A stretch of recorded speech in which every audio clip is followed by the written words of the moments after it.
السلام علیکم۔ اعوذ باللہ من الشیطان الرجیم، بسم اللہ الرحمن الرحیم۔ حضرت ابو ہریرہ رضی اللہ تعالیٰ عنہ کی بھوک میں حالت۔ حضرت ابو ہریرہ رضی اللہ تعالیٰ عنہ ایک مرتبہ کتان کے کپڑے میں ناک صاف کر کے فرمانے لگے، کیا کہنے ابو ہریرہ کہ آج تو کتان کے کپڑے میں ناک صاف کرتا ہے؟ حالانکہ مجھے وہ زمانہ بھی یاد ہے جب حضور اقدس صلی اللہ علیہ وآلہ وسلم کے ممبر اور حجرہ کے درمیان بے ہوش پڑا ہوا ہوتا تھا اور لوگ مجنون سمجھ کر پاؤں سے گردن دباتے تھے۔ حالانکہ جنون نہیں تھا بلکہ بھوک تھی۔ فائدے میں شیخ رحمۃ اللہ علیہ لکھتے ہیں، یعنی بھوک کی وجہ سے کئی روز کا فاقہ ہو جاتا تھا، بے ہوشی ہو جاتی تھی اور لوگ سمجھتے تھے کہ جنون ہو گیا۔ کہتے ہیں کہ اس زمانہ میں مجنون کا علاج گردن کو پاؤں سے دبانے سے کیا جاتا تھا۔ حضرت ابو ہریرہ رضی اللہ تعالیٰ عنہ بڑے صابر اور قانع لوگوں میں تھے۔ کئی وقت فاقے میں گزر جاتے۔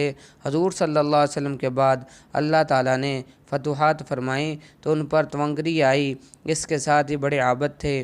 ان کے پاس ایک تھیلی تھی جس میں کھجور کی گٹھلیاں بھری رہتیں، اس پر تسبیح پڑھا کرتے۔ جب وہ ساری تھیلی خالی ہو جاتی تو باندی اس کو پھر بھر کر پاس رکھ دیتی۔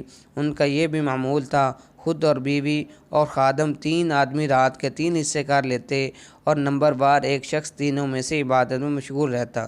میں نے اپنے والد صاحب رحمۃ اللہ علیہ سے سنا کہ میرے دادا صاحب کا بھی تقریباً یہی معمول تھا۔ رات کو 1 بجے تک والد صاحب رحمۃ اللہ علیہ مطالعہ میں مشغول رہتے۔ 1 بجے دادا صاحب تہجد کے لیے اٹھتے تو تقاضا فرما کر والد صاحب کو سلا دیتے اور خود تہجد میں مشغول ہو جاتے، اور صبح سے تقریباً پون گھنٹہ قبل میرے تایا صاحب کو تہجد کے لیے جگا دیتے اور خود اتباع سنت میں آرام فرماتے۔ تو اللہ تبارک تعالیٰ ہمیں بھی صحابہ رضی اجمعین کے نقش قدم پہ چلنے کی توفیق عطا فرمائے۔ حقیقت میں صحابہ رضی اللہ عنہ اجمعین نے دین کی خاطر بڑی قربانیاں دیں، ان کو بڑی تکلیفیں پہنچائی گئیں۔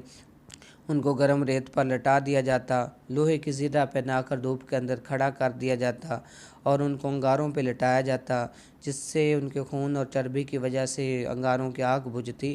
تو اللہ تبارک تعالیٰ نے پھر ان کی حالات کے خلاف مدد فرمائی، کائنات کی ساری مخلوق کو ان کے تابع کر دیا۔